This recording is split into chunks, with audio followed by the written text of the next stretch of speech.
Hey guys, welcome to episode 6. This is a big one.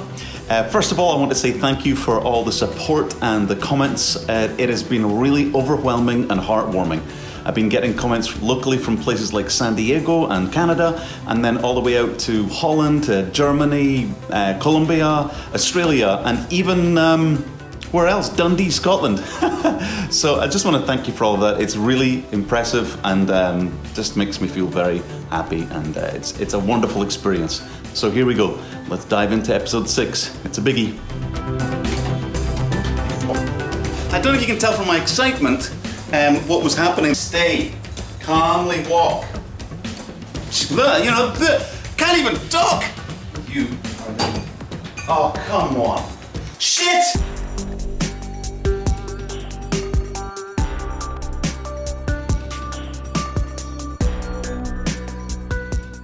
Hi everyone, here we are, episode 6. How did this happen? Who let me do this? Is this going anywhere? Don't I need a certificate or something to do this? Anyhow, okay, so we're getting close. We got derailed a little bit on the last video, but we really have only got a few more things to get done to get the analog cage to talk to the digital cage. So I'll be installing the ribbon cable that goes from the CMI 133 card to the analog cage. I'll be installing the IDC headers for the CMI 32 connection. That's the one that allows the digital cage to control the cards on the analog side. And I'll need to make a ribbon cable for that too. Also, the CMI 28 has some needs. I'm gonna have to figure out what they are and figure that all out. And then we switch it back on. I guess that's the goal. But first, the first thing I need to really attack is the channel cards on the digital side. There's a bunch of ribbon cables that go from there to the analog side, and those are looking a little bit frayed and a bit worse for wear. So let's just have a look at those first. So the channel card ribbon connector, that's all kinds of nasty. So let's just swap it out. I've got the nice multicolored ribbon cable, we may as well do it nice. So it is the red one at the bottom and it's facing out. I wish I could use these labels. Maybe I can. Yeah, I can. I can wrap the label around. No, I can't. What's it have to be? At every opportunity, I'm wanting to reuse the existing machine or any parts from it. And so even the labels here that identify the different channel cards, I wanted to use those too. I'll take that label off of there. That's what I'll do.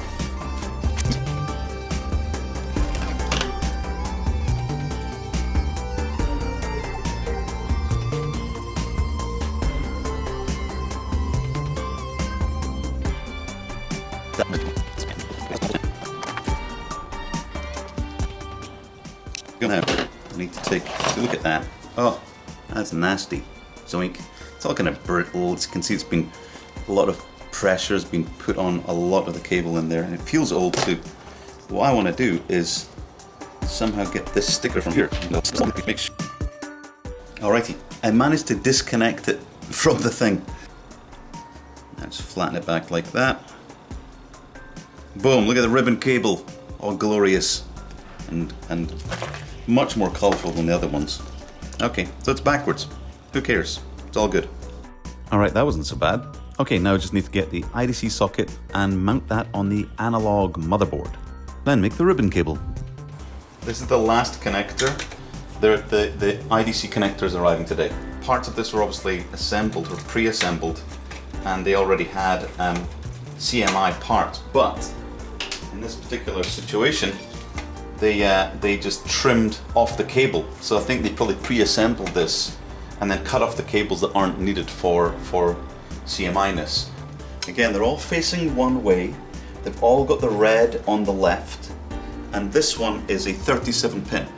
And this is the one that says, I think it was data control or something. That one? No, data control. And that's the one that comes through and goes to this empty socket here, which I have here, and a connector here. So now I need to feed this through, make the ribbon cable the right length to get to here, and then I guess also I need to check to see where pin 1 is, because it seems to be that it's not always exactly the right way around on this. So I know that I've got to have to go from here roughly to there. And don't need much.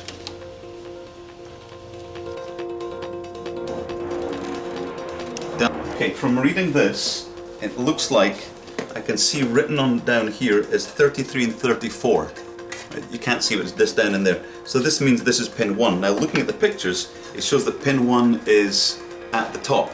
So I'm going to wrap this around and do it nicely with the securing thing, the strain relief. And then I'm going to take the socket, I'm going to solder it onto the side of this board here, to this side. Alright, let's do it.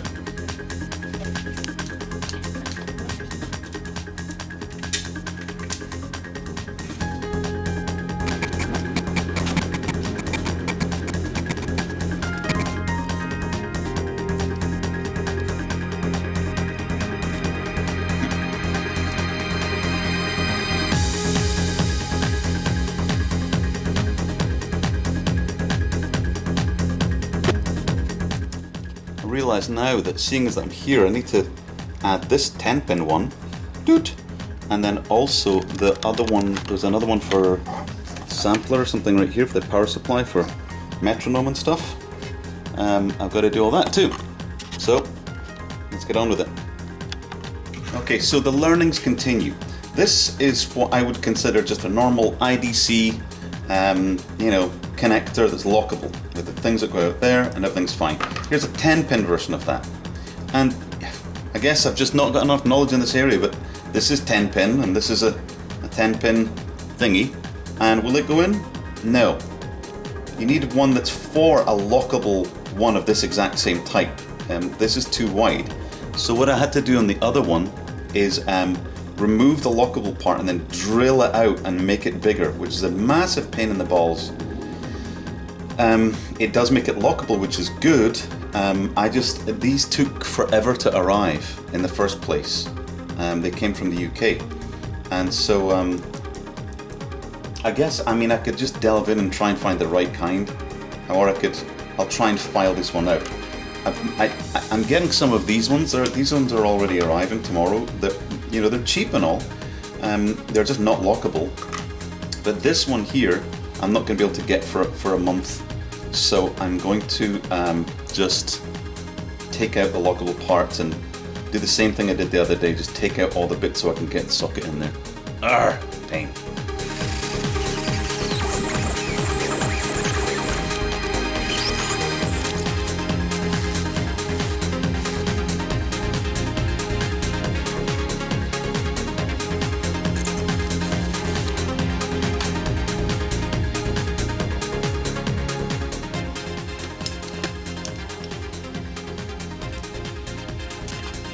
Now, I actually need to find another one. I need to find another one of those screws. Alright, so now I have a full complement back panel that's properly wired and goes to destinations that I believe are correct.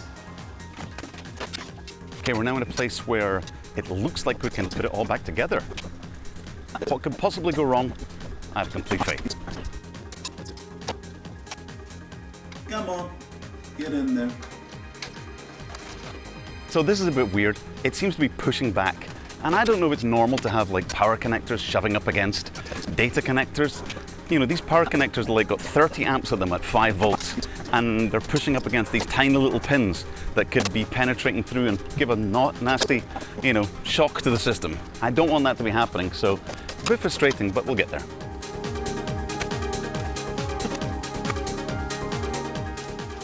Wait, does this go up there? In there?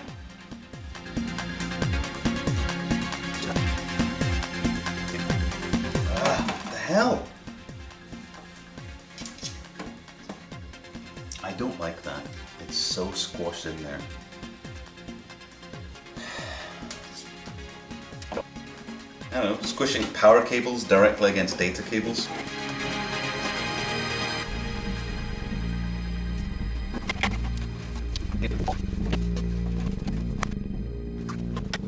Right, it's now a box once again.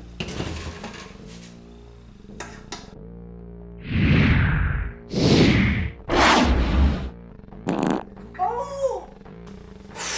Okay, I now am at a place where I'm going to connect up the channel cards, connect the 31, the CMI 31 cards up, plug things in, plug all the cables in, plug the CMI 32 cable in, and power up the machine. Wow. Freaking out a little bit. All right. What I also need to do is pick a couple of CMI 331 cards and put them in there. Now, all of these cards, they've all been stored in polystyrene, and I know that they're apparently very sensitive with static. So I don't know how this is going to be, and I've really been careful. But a lot of them have crap, potentiometers hang off them. Some of them, a couple of them have got cards, potentiometers missing, which I found in the box. So this part is going to add some more variables to this situation, and we're just going to have to see what we get. We have to just try it. These cards might be totally damaged. I have no idea. All I can do is just have faith.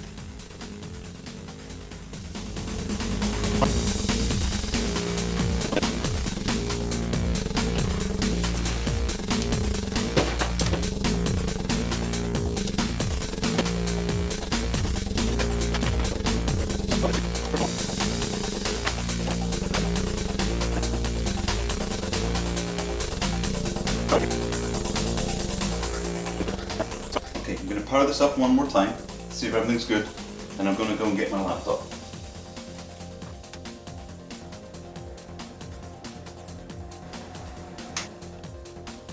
So far so good. Right, laptop. Let's boot up.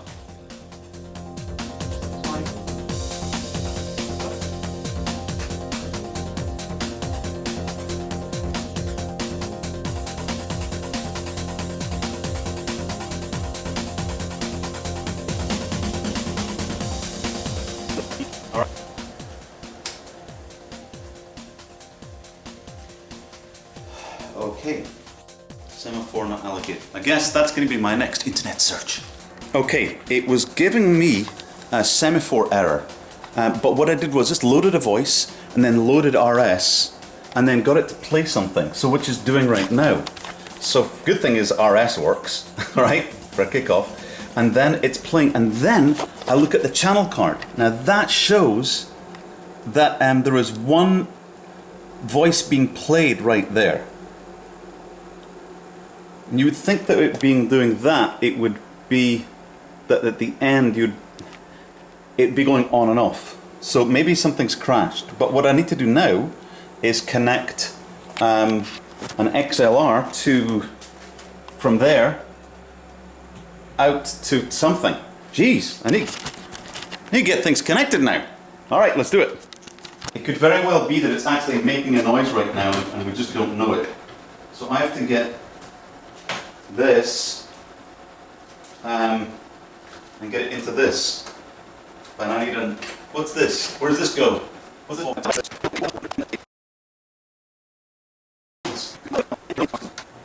You are going. Oh, come on. I just dumped this plug into my coffee. Can you believe it? You're going to be okay. It'll just be a little bit caffeinated. Hopefully not shorting it out. Stay. Calmly walk. Something has happened. Maybe it's crashed. Who knows? Shit! It's working! Yes! Alright. What? It's working! You beauty! We have audio! That is crazy! Alright! Holy crap, you live! Alright, we are in a very good place right now, okay? Okay, computer, now I need you to stop. Come on. Now it won't recognize me. Need to see my face. Hi. There we go. Now, whoops. Whoa, I am super excited. Then I need to go ST. Boom! We have success! Oh man, I've got to call Steve and Peter and Andre, everyone! Everyone must know. Okay, so, I don't know if you can tell from my excitement what was happening there, but it's working. Now, I've got one channel going right now, and I've got one voice loaded, so I'm going to load in another voice, and then see if two channel, you know, can't even talk! I really should move the keyboard over here, shouldn't I? Voice load, bass, cello, yeah. So I'm going to load that into the second voice. Alright, and now we should see both dots going on here that it's done that. So if I go to RS, now it's got both, so you should hear something coming out the second one. PL1, 0. Yes. I'm seeing both of them light up now. Now, there you go. Yes! The beauty! Two channels working, one card. So that shows. So what that shows is the CMI 32 card's working, the CMI 31 card's working, the ribbon cable's working, the connection through all the way through the back end, the analog cage is working, and the output card is working. Boom! I actually need more notes in there, and I don't have to keep. The next thing would be is to plug in MIDI. MIDI keyboard, check. MIDI in, installed. Cable. Doing things with one hand. In, stop, plugged in. One cable, everything's good. Let's do it. Right, do nothing. Trip over, nothing. Powering on, oh. See my face. All right.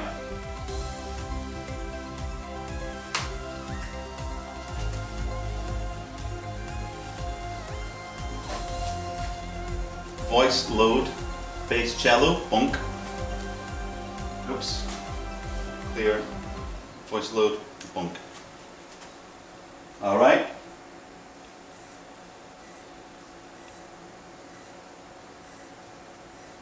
Hear it loading.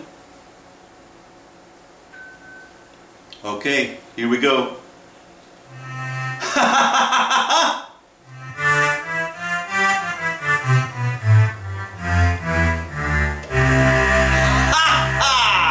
MIDI is working.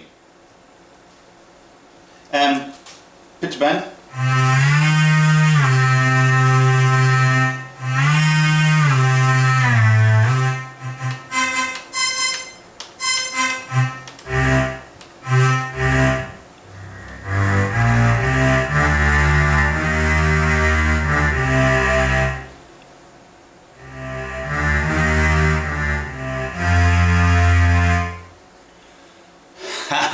Alrighty, powering down. We are in an amazing place. What amazing progress. This machine is actually making notes and sounds that it has never done before. It's the first time that those cards and all of those things have actually worked in that fashion. So that's massive. It is alive.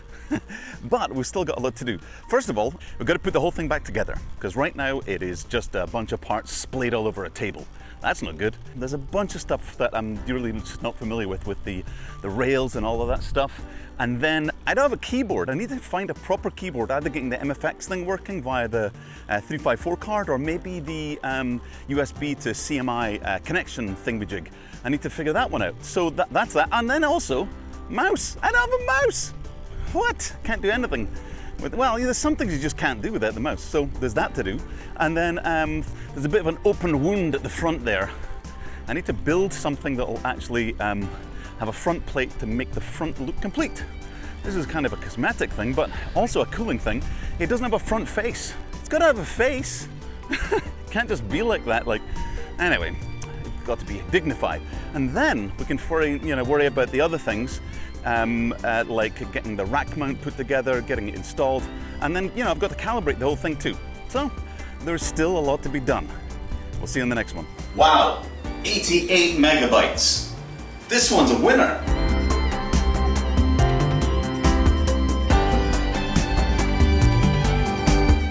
here. Okay. Yeah. All right.